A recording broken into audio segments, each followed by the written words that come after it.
एक बार की बात है। एक गांव में बौद्ध गुरु का एक आश्रम था। वहां पे उन गुरु के साथ में उनके कई और शिष्य भी रहते थे, जिनमें से उनका एक शिष्य ऐसा था जो बहुत वाचाल था, बहुत बातूनी था। वो हर समय बोलता रहता था और दिन भर इधर उधर की बातें किया करता था। जब वो कहीं भी भिक्षा लेने के लिए जाता तो उस घर से कोई न कोई एक नई कहानी लेकर आता था और आश्रम आकर के बाकी शिष्यों को सुनाया करता था। उसके अंदर एक बुराई ये भी थी कि वो एक शिष्य की दूसरे से बुराई किया करता था, चुगली करता था और दूसरों के सामने बड़ी बड़ी डेंगे हाँकता था। और ये सब करके वो दूसरों के सामने अपना प्रभाव जमाने का प्रयास किया करता था। खुद के मुंह से खुद की ही हमेशा प्रशंसा करता रहता था और हमेशा ही खुद को गुरु के सामने सबसे बुद्धिमान और उत्तम शिष्य साबित करने का प्रयास करता रहता था। वह खुद को बाकी सभी शिष्यों से अलग और श्रेष्ठ मानता था।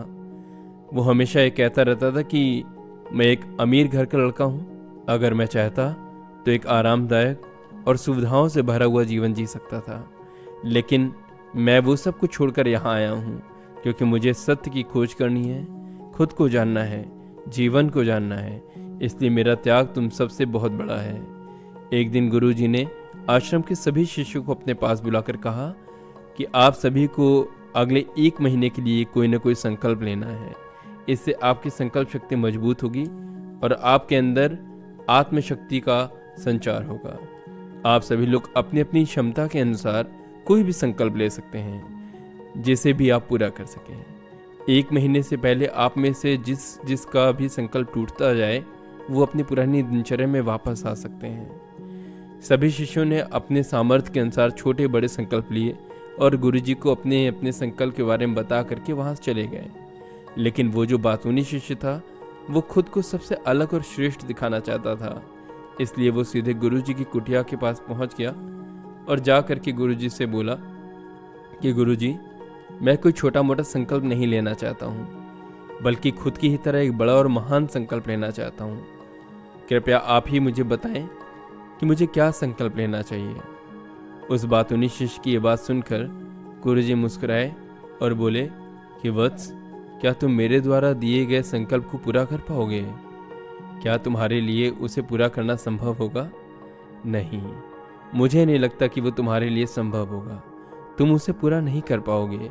इसलिए बेटा, तुम खुद ही से कोई संकल्प ढूंढ लो जिसे तुम पूरा कर सको। शिष्य ने कहा कि नहीं गुरुजी, आप जो भी संकल्प मुझे देंगे मैं हर हाल में उसे पूरा करूंगा। मेरे लिए कोई भी संकल्प पूरा करना कठिन नहीं है, आप बताएं तो सही। तब गुरुजी ने कहा ठीक है, तो तुम्हारा संकल्प ये है कि तुम अगले 1 महीने तक चुप रहोगे, मुंह से एक भी शब्द नहीं निकालोगे। यही तुम्हारा संकल्प है। तब शिष्य ने कहा कि गुरुदेव, ये भी कोई संकल्प है? ये तो बहुत ही आसान है, बस 1 महीने तक चुप ही तो रहना है। कोई बड़ा संकल्प दे दीजिए जो मेरे योग्य हो, ये तो कोई भी पूरा कर लेगा। कोई ऐसा संकल्प दीजिए जिससे पूरा करने मुझे लगे कि हाँ, मैं कोई संकल्प पूरा कर रहा हूँ। गुरुजी ने कहा कि बेटा, पहले तुम इस संकल्प को तो पूरा करके दिखाओ। शिष्य ने गुरुजी की बात मान ली और वो उसी समय चुप हो गया और पलटकर कुटिया से बाहर चला गया।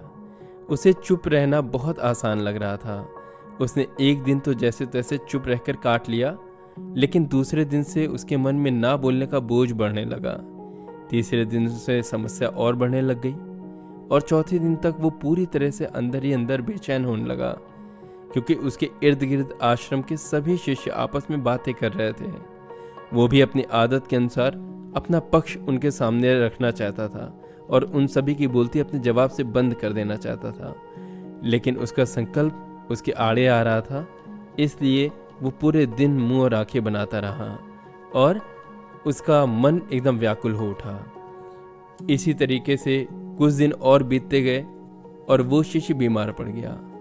उसका सर अंदर अंदर चल रहे विचारों की वजह से फटा जा रहा था, यहाँ तक कि उसका कुछ भी खाने पीने तक का मन नहीं कर रहा था।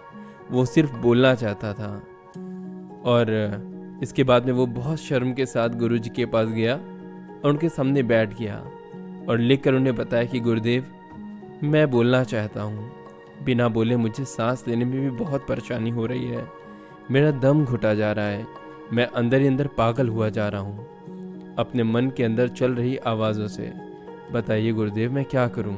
संकल्प तोड़ दूँ क्या? ये पढ़कर गुरुजी मुस्कुराए और बोले कि बेटा, संकल्प तो टूटने के लिए ही होते हैं, लेकिन जो व्यक्ति अपने संकल्प को पूरा कर लेते हैं वो व्यक्ति ही अपने आंतरिक शक्ति को बढ़ा पाते हैं, और जो अपनी आंतरिक शक्ति को बढ़ा लेता है वो समझ और जागृति की राह पर आगे बढ़ जाता है। संकल्प का लेना तुम्हारे हाथ में था और इसे तोड़ना भी तुम्हारे ही हाथ में है। तुम्हारे बहुत से गुरु भाई अब तक अपने संकल्प को तोड़कर अपने पुराने दिनचर्या में वापस आ चुके हैं, और अगर तुमसे नहीं हो पा रहा है तो तुम भी अपने संकल्प को तोड़कर अपनी पुरानी दिनचर्या में वापस जा सकते हो। लेकिन बेटा याद रहे, अगर आज तुम इस छोटे से संकल्प को नहीं संभाल पा रहे हो तो तुम अपनी बाकी की जिंदगी को कैसे संभाल सकोगे। मुझे इस बात पर संदेह है। बाकी फैसला पूरी तरीके से तुम्हारे हाथों में है। गुरुजी के ये बात उस शिष्य के दिल में चोट कर गई और वो बिना कुछ बोले वहां से वापस चला गया और खुद को अपनी कुटिया में बंद कर लिया। अब वो केवल अपने जरूरी कामों के लिए ही कुटिया से बाहर निकलता और बाकी सारे समय अपनी कुटिया के अंदर ही बैठा रहता। महीने का आधा समय बीत चुका था और अब तक आश्रम के लगभग सभी शिष्यों का संकल्प टूट चुका था, लेकिन उस बातूनी शिष्य का संकल्प अभी भी जारी था। संकल्प लेने से अब तक उसने एक शब्द भी नहीं बोला था। सारा आश्रम आश्चर्यचकित था कि इतना बोलने वाला इंसान इतना चुप कैसे हो गया। 15 दिन बीतने के बाद वो वापस अपने गुरुजी के पास गया और उनसे लिख कर बताया कि हे गुरुदेव, मैं बाहर से तो चुप हूँ, लेकिन मेरे मन के अंदर बहुत सी आवाज़ें हैं, बहुत सी बातें चलती रहती हैं और बहुत सारा शोर है। मेरा मन तरह तरह के सवाल पूछता रहता है। मैं बाहर से जितना मौन हूँ, भीतर से उतने ही शोर शराबे से भरा हुआ हूँ। मुझे समझ में नहीं आ रहा कि क्या मेरा संकल्प अभी भी जारी है। गुरुजी ने कहा कि हाँ बेटा, तुम्हारा संकल्प अभी भी जारी है, लेकिन जब तक लोगों की ये आवाज़ें तुम्हारे कानों में पड़ती रहेंगी तुम्हारा मन बोलता रहेगा, क्योंकि इसे तो आदत है बोलने की। तुम भले ही बाहर से चुप रहो, लेकिन तुम अंदर बोलते रहोगे और मन की शांति के लिए तुम्हें इन आवाज़ों से दूर जाना पड़ेगा। उसके बाद वो शिष्य गुरुजी को प्रणाम करके वहाँ से चला जाता है और सुबह होते ही अपनी कुटिया छोड़कर वहाँ से जंगल की तरफ चल जाता है। कई दिन बीत जाते हैं, संकल्प का समय भी पूरा हो जाता है, लेकिन वो शिष्य लौटकर आश्रम वापस नहीं आता। आश्रम के सभी के मन में ये डर था कि कहीं उस शिष्य को किसी जंगली जानवर ने खा ना लिया हो। इस बीच उसे ढूंढने की भी बहुत कोशिश की गई, लेकिन वो कहीं नहीं मिला। आश्रम के सभी शिष्यों ने मान लिया था कि जंगली जानवर ने उसे निश्चित तौर पर ही अपना शिकार बना लिया होगा, लेकिन गुरुजी को ऐसा नहीं लगता था। एक दिन आश्रम का एक शिष्य गुरुजी के पास आया और गुरुजी से बोला कि गुरुजी, उस बातूनी शिष्य के साथ क्या हुआ होगा जो जंगल में चला गया था? क्या जानवरों ने उसे मार दिया होगा? गुरुजी ने कहा कि हो सकता है कि जानवरों ने उसे अपना शिकार बना लिया हो, लेकिन उसके वापस ना लौटने की एक दूसरी वजह भी हो सकती है। शायद उसे वो मिल गया हो जिसके लिए वो वहां गया था। तब शिष्य ने पूछा कि गुरुदेव, क्या ज्यादा बोलना इतना हानिकारक होता है? और इस बात पर गुरुजी ने कहा कि वत्स, इंसान के जीवन में बहुत सारे दुखों में से एक दुख ये भी है कि वो कभी चुप नहीं रह सकता, हमेशा कुछ ना कुछ बोलता ही रहता है। सिर्फ हमारे व्यर्थ के बोलने के कारण ही हमारे जीवन में आधे से ज्यादा दुख आते हैं। परिवार में अधिकतर झगड़ों की वजह हमारा बेमतलब का बोलना ही होता है, जिसकी वजह से व्यक्ति दुखी बना रहता है। हम में से कोई भी चुप नहीं रहना चाहता है। हम बस जो भी महसूस करते हैं वो सामने वाले को सुना देना चाहते हैं, भले ही चाहे वो पूरी तरीके से ठीक हो या ना भी ठीक हो। बस खुद की सारी भड़ास को सामने वाले पे उतार देते हैं। हम बस इस बात में लग जाते हैं कि देखो, मैं सही हूं और तुम गलत हो। आखिर ये कहाँ तक उचित है, क्योंकि दूसरा भी तो यही कर रहा है। और इस तरह से सब एक दूसरे के ऊपर अपना अपना नजरिया थोप रहे हैं। फिर समय के साथ साथ उन बातों की परतें खुलती रहती हैं और सब एक दूसरे को सुनाते रहते हैं। इस तरह से सुनने और सुनाने का एक काम जीवन भर चलता रहता है। शिष्य ने कहा, तो फिर इसका समाधान क्या है? गुरुजी ने बताया कि पूरी जागरूकता के साथ अपने विचारों को देखना, यही एकमात्र तरीका है अपनी मानसिक शौक से दूर जाने का। उस बातूनी शिष्य को आश्रम छोड़कर गए हुए 3 महीने बीत चुके थे, लेकिन उसकी कोई खबर ना थी। अब तक तो उसके सभी गुरु भाइयों ने भी उसके वापस लौटने की उम्मीद छोड़ दी थी, लेकिन एक दिन अचानक वो शिष्य वापस आश्रम लौट आता है। उसे देखकर सभी आश्चर्यचकित रह गए। वह सभी की खुशी का कोई ठिकाना ना रहा। लेकिन अब वो नहीं रह गया था जो यहाँ से गया था। वो कुछ और ही बनकर वापस आया था। उसके अंदर अब एक गजब का बदलाव महसूस किया जा सकता था। उसके चेहरे पर एक गजब का ठहराव और आंखों में बड़ी शांति थी। आश्रम में आते ही सभी गुरु भाइयों ने उसे चारों तरफ से घेर लिया और बातें करने लग गए, और वो भी उन सभी मित्रों से बातें करने लग गया। उससे बात करने वाले सभी शिष्यों ने महसूस किया कि अब वो पहले जैसा उतावला और बातूनी नहीं रह गया था। उसके मुंह से निकलते हुए एक एक शब्द बहुत ही सुलझे और बहुत ही मधुरता के साथ निकल रहे थे। थोड़ी देर तक अपने सभी मित्रों से बातें करने के बाद वो सीधे गुरुजी से मिलने उनके पास चला गया। उनके पास पहुंचकर उसने गुरुजी के चरण स्पर्श किए और कहा कि गुरुदेव, मैं अब भी मौन हूँ?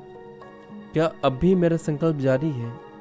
गुरुजी बड़े ध्यान से अपने शिष्य की आंखों में देख करके कहते हैं कि हाँ, तुम अब भी मौन हो। तुम्हारे मुंह से एक भी शब्द नहीं निकल रहा है और तुम्हारा संकल्प भी कायम है। शिष्य ने कहा कि गुरुजी, जब मैं आश्रम से गया था तो मुंह से तो मैं चुप था, लेकिन मेरे अंदर बहुत सी आवाज़ें थीं। मन में बहुत से प्रश्न थे और वो बंद नहीं हो रहे थे।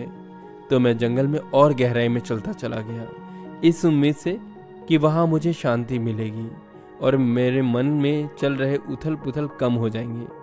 लेकिन मैं जितना एकांत में जाता गया, मेरे अंदर की आवाज़ और तेज़ हो गई। मेरे मन में मुझे पुरानी से पुरानी बातें सुनाई देने लग गईं कि मैं कितना गलत कर रहा था। जब मैं ऐसा करता था, अपने परिवार के सदस्यों, अपने दोस्तों और बाकी के लोगों को भला बुरा जब कहता था, तो मैं कितना बुरा कर रहा था। उस समय मुझे लगता था कि मैं सही कर रहा हूँ। जब मैं अपने गुरु भाइयों की एक दूसरे से चुगली करता था और उनका मजाक बनाता था, तब भी मुझे लगता था कि मैं उनसे बेहतर हूँ और मैं सही कर रहा हूँ। लेकिन उस दिन मैंने पहली बार महसूस किया कि मैं कितना गलत था।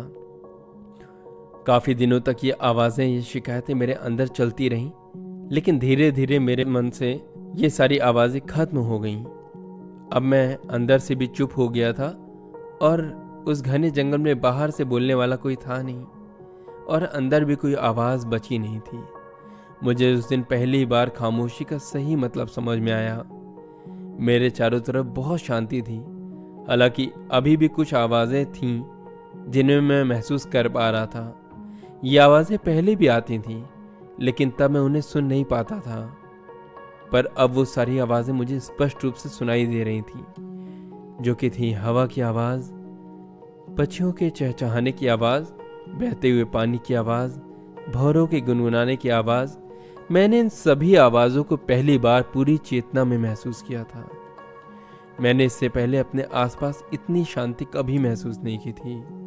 तो इस शांति को भंग करने के लिए मैंने पहली बार अपने मुंह से एक शब्द निकाला और चिल्लाकर कहा, हे ईश्वर, ये कैसी शांति है? सभी कुछ इतना शांत क्यों है? क्या हुआ है? क्यों इतनी शांति है? लेकिन मेरे चिल्लाने के बाद भी वो शांति भंग नहीं हुई। सब कुछ वैसा का वैसा ही रहा। बाहर भी और अंदर भी लगातार शांति ही बनी रही। हे गुरुदेव, मैंने अपने गुरु भाइयों से बात की, मैंने आपसे बात की, मैं बोल रहा हूँ, मैं चल रहा हूँ, मैं सब कुछ देख रहा हूँ, लेकिन मैं अंदर से बिल्कुल एकांत में हूँ। मैं मौन में हूँ। भीड़ में होता हूँ तो भी अंदर से एकांत में होता हूँ। अब सब कुछ दिखाई देता है, सब कुछ सुनाई देता है। गुरुजी ने कहा, जब तक हम बाहर की तरफ बोलते रहेंगे, हमारे मन में अशांति ही रहेगी, और जिस दिन हम भीतर की तरफ मुड़ जाएंगे, फिर बाहर हमारे मुंह से कुछ भी नहीं निकलेगा। हम शांत ही रहेंगे। दुनिया में जितनी भी बुराइयां हैं, ज़्यादातर हमारे बोलने की वजह से ही पैदा होती हैं, क्योंकि हम चुप रहना नहीं चाहते। हम ज़रूरत से कहीं ज़्यादा बोलते हैं। हम सामने वाले की बात सुनना ही नहीं चाहते, बल्कि उसकी बोलती बंद कर देना चाहते हैं, उसे समझा देना चाहते हैं कि मैं कौन हूँ, उसे अपनी सारी क्षमताएं दिखा देना चाहते हैं। बस यही हमारे जीवन का एक उद्देश्य रह गया है। हमारी सारी ऊर्जा इस व्यर्थ की बातों में बर्बाद हो जाती है। दुनिया की सभी लड़ाइयों का कारण हमारा बोलना ही है, इसलिए हमें सिर्फ उतना ही बोलना चाहिए जितना ज़रूरी हो, क्योंकि व्यर्थ का बोलना ऊर्जा को नष्ट करता है और ये बोलना ही हमें कभी भीतर की ओर लौटने नहीं देता, क्योंकि ये हमें बाहर की तरफ खींच कर रखता है। और बाहर है ही क्या इस संसार के अलावा। अगर हम अपने भीतर की दुनिया की ओर रुख करना जानते हैं तो इस मुंह को बंद ही रखना चाहिए। यही कारण है कि जो भी बुद्ध हुए हैं, आत्मज्ञानी हुए हैं, वो सभी एकांत की ओर भागे, ताकि उन्हें ज़्यादा बोलना ना पड़े, ज़्यादा सुनना ना पड़े। वे सभी एकांत में रहें और शांत रहें, ताकि वो आसानी से अंदर की ओर यात्रा कर सके। पर अगर कोई चाहे तो इस संसार में रह करके भी एकांत में रह सकता है, शांत रह सकता है, लेकिन इसके लिए उन्हें अपनी ऊर्जा बचानी होगी, जिसे कि वो अब तक अपने व्यर्थ की बातों में बर्बाद कर रहे थे। दोस्तों, इस कहानी की सीख यही है कि व्यर्थ का बोलना हमें ऊर्जा को नष्ट करता है, और ये बोलना ही हमें हमारे अंदर के ज्ञान से मिलने नहीं देता, क्योंकि ये हमें बाहर की ओर झुकाए रखता है। और जिन्हें अपने आत्मज्ञान की प्राप्त करनी होती है, उन्हें व्यर्थ की बातों से बचना चाहिए और ज़्यादा से ज़्यादा मौन रहना चाहिए, जब तक कुछ बहुत ही ज़्यादा आवश्यक ना हो। मुझे उम्मीद है कि आपको ये कहानी पसंद आई होगी और काफ़ी कुछ सीखने को मिला होगा। अगर आपको ये वीडियो अच्छा लगा है तो इसे लाइक करके अपने फ्रेंड्स और फैमिली के साथ ज़रूर शेयर कीजिएगा। और अगर अभी तक आपने हमारे चैनल को सब्सक्राइब नहीं किया है तो जल्दी से सब्सक्राइब करके बेल आइकन को ऑल पे क्लिक कर दीजिए, ताकि आगे आने वाले ऐसे ही वीडियोस की अपडेट्स आपको टाइम टू टाइम मिल सके। आज के लिए इतना ही, मिलते हैं आपसे जल्दी एक नए वीडियो में। तब तक के लिए आप सभी अपना ख्याल रखिए और खुश रहिए। आपका अपना शिवम हर्ष।